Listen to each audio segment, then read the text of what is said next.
2027 रखा है कि स्वतंत्र विदर्भ राज्य 2027 तक हमारे को स्वतंत्र करना है। उसको लेकर हम ये सारी इलेक्शन की एक्टिविटी है या और भी दूसरी आंदोलनों की एक्टिविटी है, सब निरंतर शुरू रखे हुए हैं।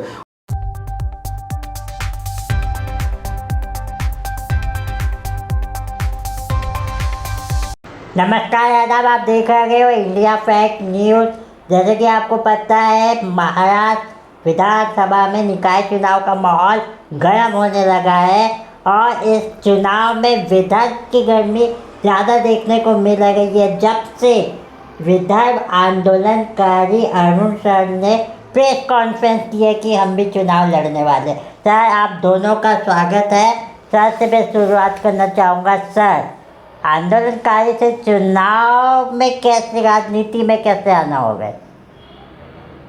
मैं अरुण केदार, जय विदर्भ पार्टी का राष्ट्रीय अध्यक्ष हूँ।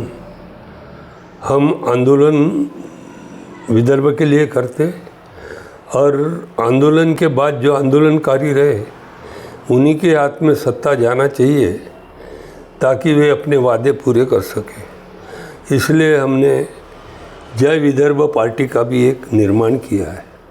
आंदोलन समिति से आंदोलन करेंगे, जय विदर्भ पार्टी से हम चुनाव लड़ेंगे और बैलेट पेपर मजबूत करेंगे। ये हिसाब से इस बार हमने नगर पंचायत समिति और जो भी चुनाव होंगे आगे चल के जिला परिषद, महानगर पालिका, वो सारे चुनाव लड़ने का हमने फैसला लिया है। अभी इस वक्त हमने कुछ हमारे कार्यकर्ता चुनाव के मैदान में उतारे हैं। हमारा उद्देश्य यही है कि आप हमें वोट दो। जिस प्रकार नेताजी बोस ने बोला था कि आप हमें खून दो, हम आपको आज़ादी देंगे। हम खून नहीं मांग रहे क्योंकि आज़ादी मिल चुकी है, हम आपका वोट मांग रहे हैं। आपने वोट दिया तो हम गारंटी से कहते कि हम आपको विदर्भ दिला देंगे। इसलिए सारे जनता से निवेदन है, अगर भी नगर परिषद में स्टेट का मुद्दा नहीं होगा तो भी यहाँ से आप लोगों को ही आगे की भी लड़ाई लड़ना है। यहाँ से नेता तैयार होना है। बड़े पार्टियों में बहुत से लोगों को टिकटें नहीं मिलती, उनको नेता बन के सामने आने की हैसियत नहीं होती। उन सब ने जय विदर्भ पार्टी के नाम से चुनाव लड़ना चाहिए। हम यहाँ से नेतृत्व तैयार करेंगे, नया भारत तैयार करेंगे, नया विदर्भ तैयार करेंगे। एक बात। दूसरी बात कि बहुत सी पार्टी, कांग्रेस हो या भाजपा हो, दोनों की सरकार जनता ने देखी है और दोनों ने ही देश को लूटा है। हमारे नेता उत्तर प्रदेश के बीएसपी के, वो हरदम कहते थे कि कांग्रेस जहर है तो बीजेपी, कांग्रेस सांप है तो बीजेपी नाग है, और दोनों में जहर है। और ये जहरी लोग जब दूर करोगे, देश की उन्नति आप पूरी होगी। सर, मैं आपकी तरफ वापस आऊँगा। मैं मुकेश सर से कुछ सवाल करता हूँ। मुकेश सर, जैसे कि आप अरुण सर बता गए, आप लोग देश के लिए और कांग्रेस बीजेपी से बचाने के लिए इस चुनाव में उतर गए। विदर्भ आप लोग का शुरू से मुद्दा रहा है, एक विदर्भ राज्य बनाने का। तो इसके अलावा भी आपसे कुछ मुद्दे तय किए होंगे इस इलेक्शन को लेके, वो मुद्दे क्या है?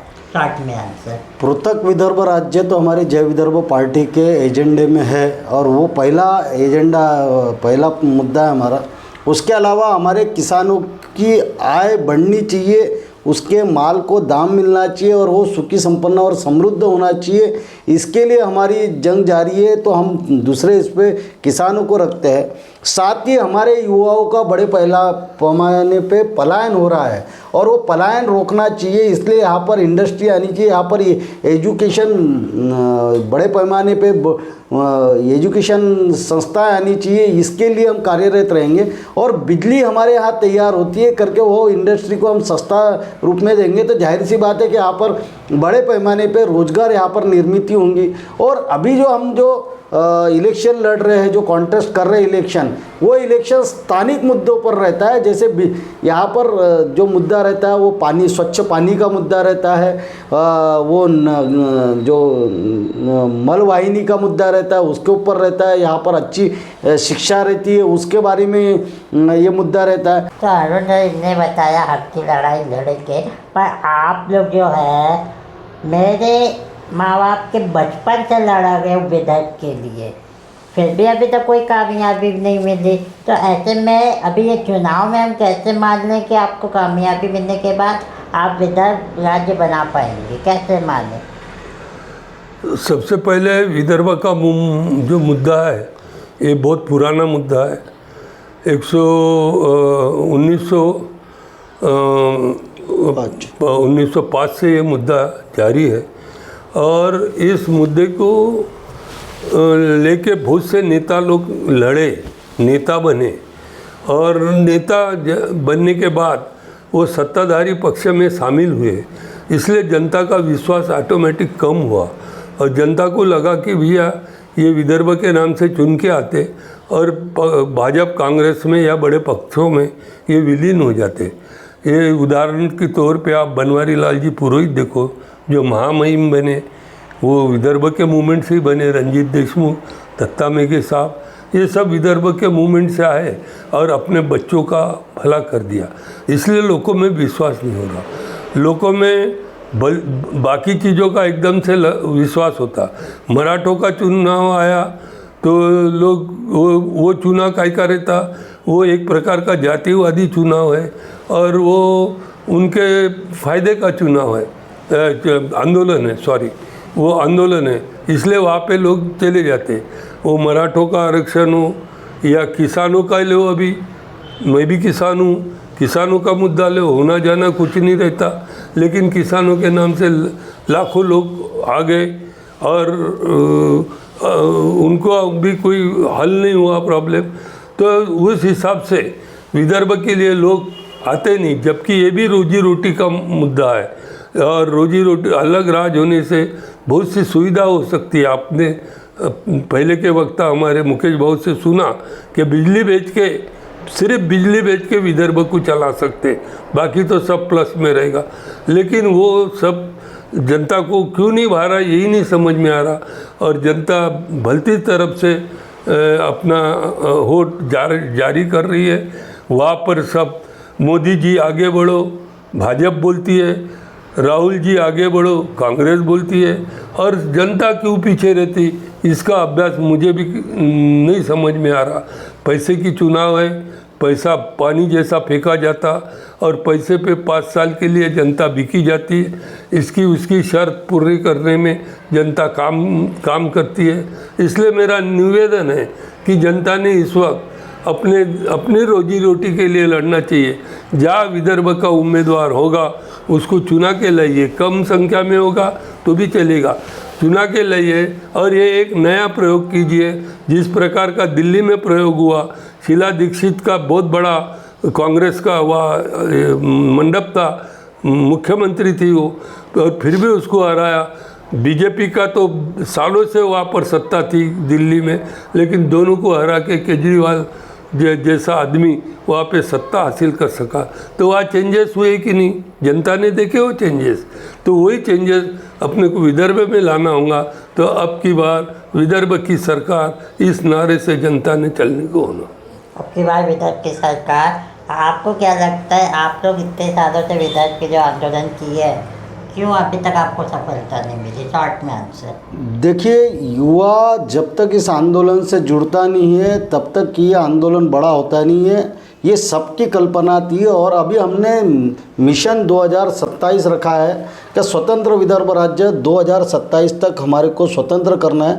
उसको लेकर हम ये सारी इलेक्शन की एक्टिविटी है या और भी दूसरी आंदोलनों की एक्टिविटी है, सब निरंतर शुरू रखे हुए हैं। और अब इसके बाद हम युवाओं को पूरी तरह से जोड़ रहे हैं, जोड़ने में कामयाब हो रहे हैं। और युवा जब जुड़ जाता है, एक बार युवा रास्ते पे उतरता है तो वो अपने हक की लड़ाई आखिरी दम तक, जब तक वो जीत नहीं जाता तब तक वो लड़ता है। अभी आपने देखा कि जहाँ जहाँ युवाओं का उठाव हुआ वहाँ पर परिवर्तन हुआ है। आपने उसके बारे में अभी रिसेंट में बहुत सारे उदाहरण देखे हुए, और अभी यही हाल विदर्भ में होने वाला है। हमने 13 साल तक विदर्भ का जन जागरण किया, और अब ये 3 साल से हम पार्टी के माध्यम से लोकसभा का चुनाव हो, विधानसभा का चुनाव हो, या फिर अभी ये जो स्थानिक स्वराज संस्था का इलेक्शन है, इसमें सारे युवाओं को हम मौका दे रहे हैं। और युवा जब एक बार उसको मौका मिलता है तो वो मौके को गंवाना नहीं चाहेगा। वो खुद की सत्ता लाने के लिए बेताब है, और वह आने वाले समय में 2027 को स्वतंत्र विदर्भ राज्य लेने के लिए वो भी खुद लालायित है, क्योंकि उसको मालूम है स्वतंत्र विदर्भ राज्य होगा तभी उसको सपने पूरे होंगे। क्योंकि यहाँ पर उसको सरकारी नौकरी मिल सकती है, उसको कारखानों में नौकरी मिल सकती है, उसका खुद का कारखाना डाल सकता है, उसको पलायन करना नहीं पड़ेगा। वहाँ इसको जीवन अच्छा समृद्ध जीने में उसको फ़ायदा मिल सकता है। इसलिए वो स्वतंत्र विदर्भ राज्य के आंदोलन में आएगा, ये यकीन है। और 2027 को विदर्भ राज्य अलग किए बगैर अब रुकेगा नहीं। जाते जाते आप दोनों हमारे चैनल के माध्यम से क्या अपील करना चाहेंगे?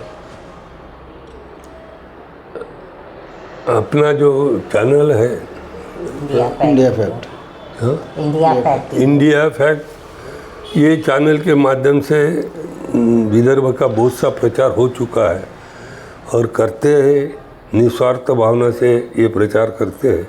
सबसे पहले तो मैं उनका आभारी हूँ कि उन्होंने हमें इस चैनल पे बुला के हमारे जो अल्फाज है वो जनता तक पहुँचाए हैं। तो इस चैनल के माध्यम से इतना ही कहूँगा जनता के लिए कि जैसा 2027 में ये हमारी डेडलाइन है, 2027 में हम विदर्भ मिलाएंगे, और नहीं तो आर पार की लड़ाई लेंगे, हम रहेंगे या ये डिमांड रहेंगी, ये दो में से रहेगी। ये आर पार की लड़ाई हम लड़ने जा रहे हैं। तो इसमें जनता से निवेदन है कि जनता ने हमको इस मूवमेंट में साथ देने को ना, वोट देने को ना, उनका वोट विदर्भ के काम में आएगा, किसी उम्मीदवार के काम में नहीं आता हो, वो आएगा विदर्भ के काम में। और उनका जब भारत तो स्वतंत्र हो चुका है, लेकिन आज भी विदर्भ अपना परतंत्र में है, विदर्भ बैकवर्ड में है। अब एक तुम्हारे मुंबई में कौन सा वन विभाग का कार्यालय विदर्भ से चले गया, बम्बई में। यहाँ के जानवर, कुत्ते, घोड़े, हाथी सब लेके गए गुजरात में। यहाँ कुछ नहीं रखा है, यहाँ काम भी नहीं है। यहाँ के बच्चे लोग जो है वो पूना, ठाणे, मुंबई, हैदराबाद वहाँ नौकरी कर रहे। उनके बूढ़े माँ बाप विदर्भ में रह रहे, सीनियर सिटीजन करके वो ज़िंदगी जग रहे।